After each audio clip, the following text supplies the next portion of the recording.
आषाढ़ कृष्ण श्री गणेश चतुर्थी व्रत कथा। राजा महिजीत की कथा।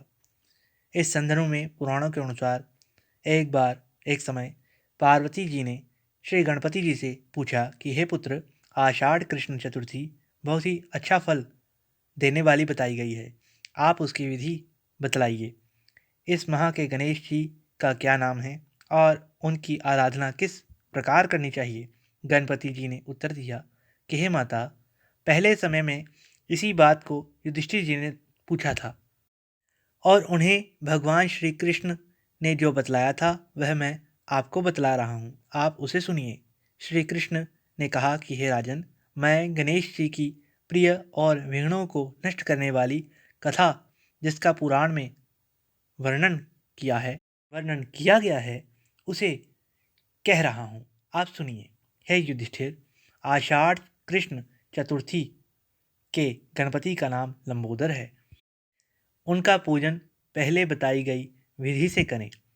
हे महाराज, द्वापर युग में महिष्मती नगरी का राजा महिजीत था।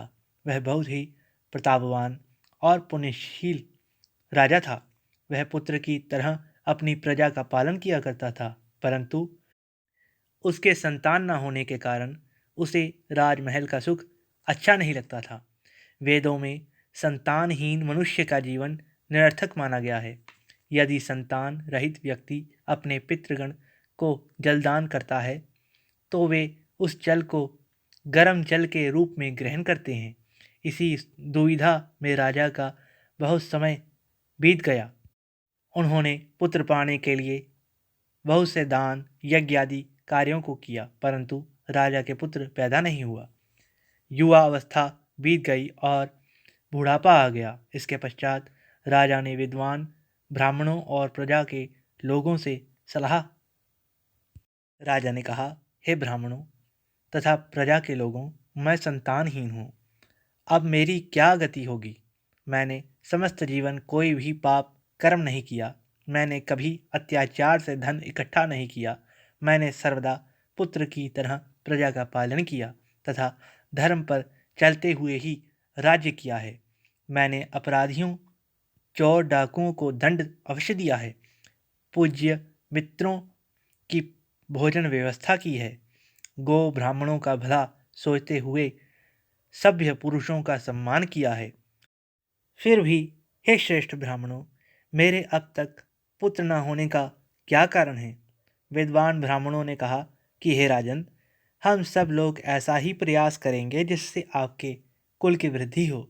ऐसा कहकर सब व्यक्ति कोई उपाय सोचने लगे। सारी प्रजा राजा की मनोकामना की प्राप्ति के लिए ब्राह्मणों के साथ वन में चली गई। वन में जाकर वे सब इधर उधर घूमने लगे। तभी उन लोगों को एक श्रेष्ठ मुनि के दर्शन हुए। वे मुनिराज भोजन रहित रहकर तपस्या में लीन थे। ब्रह्मा जी के समान वे आत्मा को जीते हुए, क्रोध को जीते हुए एक दिव्य पुरुष थे। वे समस्त वेदों के जानने वाले, दीर्घायु एवं अनेक ब्रह्म ज्ञान से युक्त थे। उनका पवित्र नाम लोमश ऋषि था। प्रत्येक कल्प के अंत में उनका एक एक रोम गिरता था, अतः उनका नाम लोमश ऋषि हो गया था। ऐसे तीनों कालों के जानने वाले महर्षि लोमश को उन्होंने देखा। सब लोग उनके पास गए। उचित प्रार्थना एवं नमस्कार आदि के पश्चात सब लोग उनके सामने खड़े हो गए।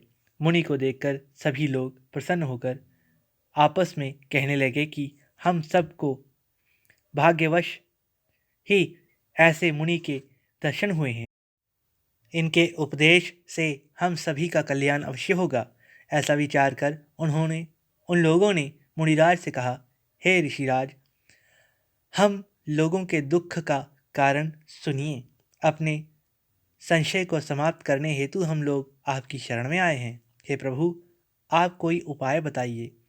हे स्वामी, आपके समान महात्मा को पाकर हम लोग दूसरे पुरुष से क्या कहें। आप ब्राह्मण एवं ऋषियों में श्रेष्ठ हैं। आपसे उत्तम कोई दूसरा व्यक्ति हमें दिखाई नहीं पड़ता। हे महर्षि लोमश, कृपा कीजिए। महर्षि लोमश ने पूछा, हे महानुभावों, आप लोग यहाँ किस कारणवश आए हैं? मुझसे आपका क्या अभिप्राय है? साफ तौर से कहिए, मैं आपकी समस्त शंकाओं का समाधान करूँगा। तपस्वियों की तपस्या केवल दूसरों का भला करने के लिए ही होती है। प्रजावासियों ने निवेदन किया, हे ब्राह्मणों में श्रेष्ठ मुनि, हम जिस महान कार्य की प्राप्ति के हेतु यहाँ उपस्थित हुए हैं उसे सुनिए। हम लोग महिष्मती नाम की नगरी में रहते हैं। हमारे राजा महिजीत नाम के हैं। वे ब्राह्मणों की रक्षा करने वाले धर्मात्मा, दानवीर, पराक्रमी एवं मृदुभाषी हैं। उन्होंने हमारा पालन पोषण किया है, परंतु आज तक ऐसे राजा के कोई संतान पैदा नहीं हुई है। हे प्रभु, माता एवं पिता तो केवल जन्म देने वाले होते हैं, किंतु राजा ही वास्तव में उनको पालने वाला एवं उनकी उन्नति करने वाला होता है। उसी राजा के हेतु हम इस घने वन में आए हैं। हे द्विजश्रेष्ठ, आप कोई ऐसा उपाय बताइए जिससे राजा को संतान की प्राप्ति हो, क्योंकि ऐसे योग्य राजा के कोई पुत्र ना हो, यह बड़े ही दुख की बात है। हम सब आपस में सलाह करके इस गहन वन में आए हैं। उनकी कृपा से ही हम लोगों को आपके दर्शन प्राप्त हुए हैं। हे मुनिश्रेष्ठ, किस व्रत, दान एवं पूजन आदि के कराने से राजा को पुत्र मिलेगा, कृपा करके आप हमें बतलावें। प्रजावासियों की यह बात सुनकर महर्षि लोमश ध्यान मग्न हो राजा की भलाई के लिए कहने लगे, हे द्विजों, आप लोग ध्यान से सुनिए। मैं संकट नाशक व्रत को बतला रहा हूँ। आषाढ़ कृष्ण चतुर्थी के दिवस एक दंत गजानन नामक गणेश जी की अर्चना करें। पहले कही गई विधि से राजा श्रद्धायुक्त होकर व्रत करें तथा ब्राह्मणों को भोजन करावें और उन्हें वस्त्र का दान करें। गणेश जी की अनुकंपा से उनको अवश्यमेव पुत्र की प्राप्ति होगी। महर्षि लोमश के ऐसा कहने पर सभी लोग हाथ जोड़कर उठ खड़े हुए और शीश झुकाकर उनके चरणों में लेटकर प्रणाम किया। तत्पश्चात सभी लोग नगर को लौट आए। वन में जो कुछ हुआ उन सभी घटनाओं को प्रजावासियों ने राजा को बतला दिया।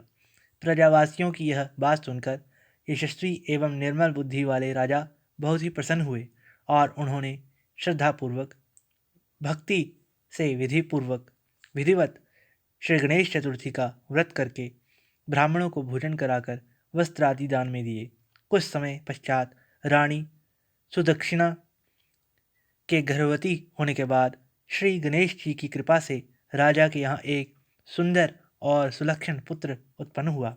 राजा ने समस्त नगर में रहने वालों को संतुष्ट करके पुत्रोत्सव किया। राजा महिजीत ने ब्राह्मणों को धन तथा रत्नादि देकर पूर्ण रूप से प्रसन्न किया। श्री कृष्ण जी कहते हैं, हे राजन, यह ऐसा ही प्रभावकारी व्रत है जो मनुष्य इस व्रत को श्रद्धा सहित करेंगे, उन्हें सारे संसार के समस्त सुख मिलेंगे। श्री कृष्ण जी ने कहा, हे महाराज, आप भी इस व्रत का विधिपूर्वक आचरण कीजिए। श्री गणपति जी की कृपा से आपकी सभी मन की इच्छाएं पूरी अवश्य ही होंगी।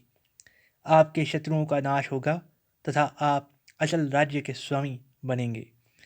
हे समस्त नृपों में श्रेष्ठ युधिष्ठिर, जो पुरुष इस व्रत को करते हैं वे चाहे ऋषि हों अथवा विद्वान, उन्हें निर्विघ्न पौत्रादि की प्राप्ति अवश्य ही होती है।